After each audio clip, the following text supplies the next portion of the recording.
Good morning बंधुरा তোমরা সবাই কেমন আছো। আমার চ্যানেল ঘরে ও বাইরে রাত নাই আমি পিউ চলে এসেছি সকাল সকাল তোমাদের সাথে সারাদিনের ব্লগ নিয়ে। আমি আজকে চলে এসেছি লজে। এখন লজে চলে এসেছি, ওখানে কি রান্না বান্না হচ্ছে, কি হচ্ছে রাত্রের জন্য তৈরি, সেটাই তোমাদের সাথে শেয়ার করতে চলে এলাম। একটু বেলা করে ঘুম থেকে উঠেছি, উঠেই দেখছি মায়ের কাজ সকালবেলার বাগানো গোছানো হয়ে গেছে। বাড়ি থেকে আমাদের লজটা খুব একটা দূরে না, ওখানে সমস্ত কিছু রান্নাবান্না হচ্ছে। আর আজকে তোমাদেরকে দেখাচ্ছি, সব কিছু তোমাদের সাথে শেয়ার করব।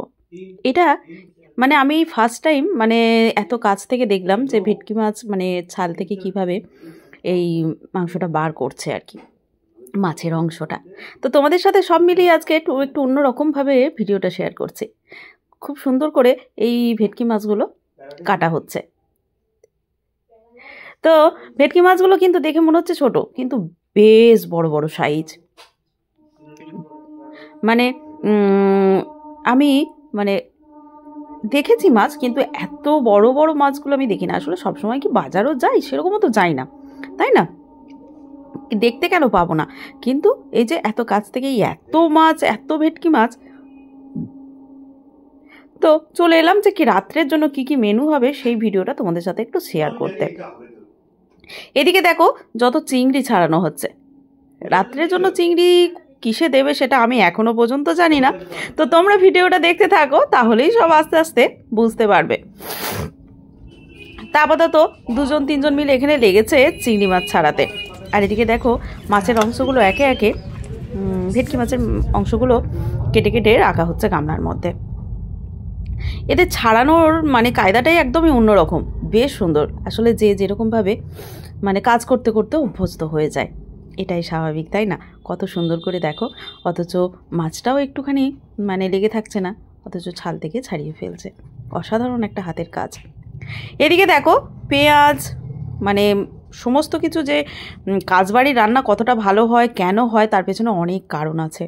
এখানে দেখো আমরা হয়তো খাবার খাই, কিন্তু তার পেছনে যে কত কাজগুলো পড়ে থাকে আর কত সুন্দর করে ব্যবস্থাপনা থাকে, সেটা আমরা সবসময় লক্ষ্য করে থাকি না, তাই না? টমেটোকে সেদ্ধ করে নেওয়া হয়েছে, মানে পেঁয়াজ সেদ্ধ করে নেওয়া হয়েছে, চার মগজ, মানে আমরা কি করি কাঁচাই বেশিরভাগ রান্না করি, কিন্তু রান্নার টেস্ট আনার জন্য রাঁধুনিরা যে কত রকমভাবে রান্না করে সেই রকম সব কিছু আমরা কিছুই জানি না। হ্যাঁ, আজকে তোমাদেরকে বলে রাখি, এইখানে এসেছি মানে আমার অমিত ভাইয়ের বিয়ের আজকে রিসেপশন আছে।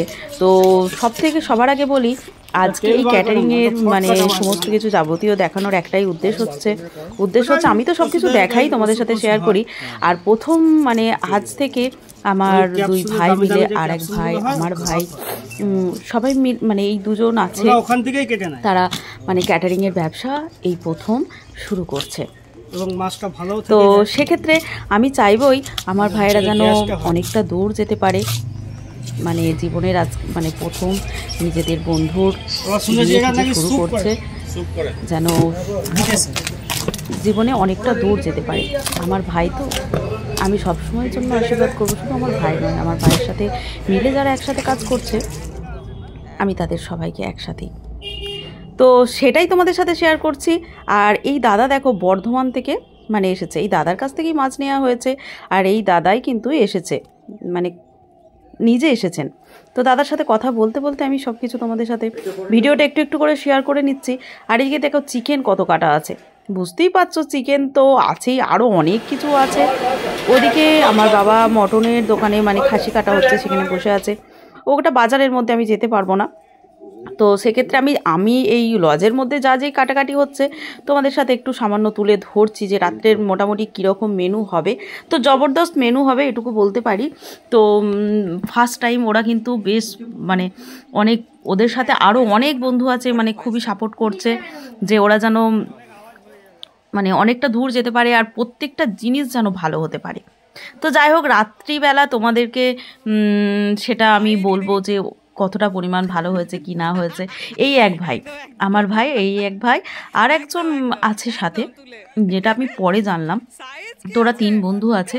তো আমি তখন সেই মোমেন্টে জানতাম 2 জন। আমার ভাই আর এই কার্তিক ভাই মিলে দুজনের কাটারা শুরু হয়েছে আজ থেকে। ওদের নতুন ব্যবসা শুরু। তো তোমরা সবাই পাশে থেকো আমাদের দুই ভাইয়ের। ভাইরাল হলে একটা করে মাছ ফ্রি, ভাইরাল হলে একটা করে ভেটকি মাছ ফ্রি। তো এই ভাইদেরকে আজকে প্রথম ওদের মানে শুরু, ক্যাটারিং ব্যবসা প্রথম শুরু। তো আজ থেকে এদেরকে সবাই কিন্তু আশীর্বাদ করো যেন জীবনে অনেকটা দূর যেন যেতে পারে। আর এই তো ভেটকি মাছের সাইজ একটা করে উপহার দেবে বলতো সবাইকে। আর এই এক ভাই আমাকে এখন ভেটকি মাছ কাটার জন্য নিয়ে এসছে দেখার জন্য, আমি বলে রেখেছিলাম। তো চলো দেখো কি সুন্দর কাটছে এই দাদা ভাই, কতটা সুন্দর কাটছে।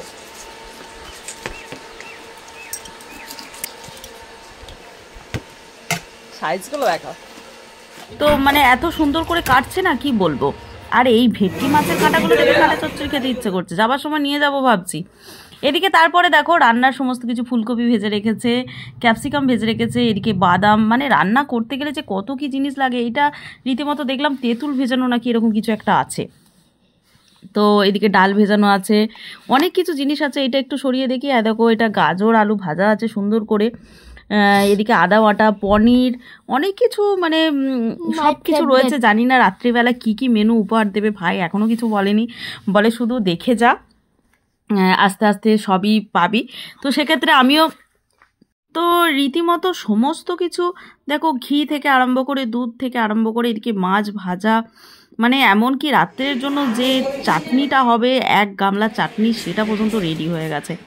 ওদিকে আমাদেরই পাড়ার এক ভাইয়ের কাছ থেকে, সেখান থেকে জল নেওয়া হয়েছে, মানে সে জলের ব্যবসা করে ভাই, তো তার কাছ থেকে নেওয়া হয়েছে। এদিকে রাঁধুনি কিন্তু অলরেডি রান্না করছে, চার মগজ মাটা হচ্ছে। আর এই পাশেই যে চৌকো পুকুরটা দেখো, খুব সুন্দর লাগে মাঠের ধারে। এই পুকুরের পাড়ে প্রচুর গাছ আছে। ছোটোবেলায় আমরা চলে আসতাম ওই কি বলে কদবেল কোড়াতেই, কামরাঙ্গা নিতেই, মানে ছোটোবেলার কথা মনে পড়ে গেল। তো ভাবলাম একটু তোমাদের সাথে পুকুরটা ঘুরিয়ে দেখাই। তো তখন একসাথে মিলে আসতাম, বেশ ভালো লাগলো। পুকুরের চারপাশে কিন্তু অনেক গাছ আছে, কিন্তু এই দিকের পোর্শনটা প্রচুর পরিমাণে গাছ আছে। তো যাই হোক, বেশ ভালো লাগলো। আর এইদিকে দেখো অলরেডি অনেক মাছ মানে আনা আছে, কখন কি কোন সময় লাগবে। তো রীতিমতো দাদাকে বললাম একবার তুলে দেখালো, এখনও অনেক মাছ আছে। তো ওরা রেডি থাকবে সব কিছু, মানে অনেক লোকের নেমন্ত্রণ, আমি এখনও জানি না, প্রচুর লোক খাবে। তো সেক্ষেত্রে সব ভাইয়েরা আছে। আর এইদিকে দেখো আমি চলে এসেছি ভেটকি মাছের কাঁটা নিয়ে। তো রীতিমতো পাশের বাড়ি দাদাকে বললাম কেটে দিতে, যেহেতু ভেটকি মাছ, এত বড় বড় ভেটকি মাছ মানে কাটা সম্ভব না। তো ওই দাদা ভাই কিন্তু কাটছে, তো কাটাকাটি করছে। তো আমি পরে ধুয়ে নেব। আর তারপর তো এখনও স্নান আছে, অনেক কাজ আছে, রাত্রের জন্য রেডি আছে। তো এই বড় বড় মাছের কাঁটা, ভেটকি মাছের কাঁটা কিন্তু চচ্চড়ি করলে খেতে বেশ ভালো লাগে। তো আমি ভাবলাম চলো আজকে নিয়েই যাই, অন্যদিন নাই হবে। তার সাথে ভাইয়ের বন্ধুরা বলেছে দিদি আমরাও কিন্তু সবাই আছি, খাবো কিন্তু তোমার হাতে ভেটকি মাছের কাঁটা চচ্চড়ি। আমি বললাম ঠিক আছে ভাই, তাহলে কাল তোমরা সবাই কিন্তু এসো। তো এরকমই কথা হয়েছে। তো রীতিমতো সবাই রাজি আছে। আমি এবার কিন্তু মাছগুলো ধুতে হবে, একদিন বেশ সুন্দর করে বানাবো ভেটকি মাছের কাঁটা চচ্চড়ি। মাও কিন্তু খুব ভালো বানায়। তো চলো এখন এগুলো ধুয়ে উদ্ধার করি, তারপর যাব স্নান করতে। ঠান্ডাটা কিন্তু বেশ আছে জানো তো, এখনও গা থেকে সোয়েটার খুলিনি, দেখা যাক, এবার তো খুলতে হবে তাই না। মাছটা এবার ধুয়ে এখন রেডি করতে হবে। পাশের বাড়ির ওই দাদার মেয়েকেই আমি ডাকলাম যে একটু দুজন মিলে মাছটা ধুতে, কিন্তু একটু টাইম লাগবে। তো সেক্ষেত্রে দুজন মিলে ধুতে। তো বসে বসে আমি পুকুরে আর যাইনি গো, বসে বসে ধুয়ে নেব। ও আসছে, আর দাদা এদিকে সমস্ত কিছু পরিষ্কার করে দিচ্ছে। দেখো স্নান টান করে চলে এসেছি। মা কিন্তু দুপুরে কি রান্না করেছে বাড়িতেই, যেহেতু ভাইদের বাড়িতে আমরা সবাই মিলে খেতে কেউই যাচ্ছি না। আমরা মানে একদমই যেহেতু রিচ খাওয়া হচ্ছে আর ভাইদের বাড়িতে অনেকটা দূর, অত সবাই মিলে যাওয়া সম্ভব না। মা কিন্তু দিনের বেলাটা আমরা সবাই হালকা রান্না করছে, আমরা কিন্তু খেয়ে নিচ্ছি। চলো মা কি রান্না করেছে, মা আজকে পাতলা ডিমের ঝোল করেছে, পোস্ত বড়া করেছে, বেটুরামের জন্য পোস্ত বড়া করেছে, আর আমাদের সবার জন্য বেগুন পেঁয়াজ পাতা দিয়ে পোস্ত করেছে। আর সাথে কি করেছে বলো তো, ওই যে তোমরা তো দেখিয়েছো মাছ আনা ছিল, সেই মাছ মা কিন্তু টক দিয়ে দিয়েছে, তেঁতুল দিয়ে টক দিয়ে দিয়েছে। সেই টক দিয়া মাছ আজকে দুপুরের এইটুকুই মেনু, ডিমের ঝোল, পোস্ত আর মাছের টক দিয়া, আজকে এইটুকুই। তোমাদের কীরকম লাগলো অবশ্যই আমাকে কমেন্টে জানিও, ভালো লাগলে লাইক কমেন্ট শেয়ার করো। আর রাত্রের ভিডিও কালকে অবশ্যই আসছে, তোমরা কিন্তু দেখো মেনুতে কি কি আছে। তার জন্য কিন্তু তোমাদেরকে একটা দিন অপেক্ষা করতে হবে। কাল আমি চলে আসছি সমস্ত মেনু নিয়ে। আজকের জন্য টাটা।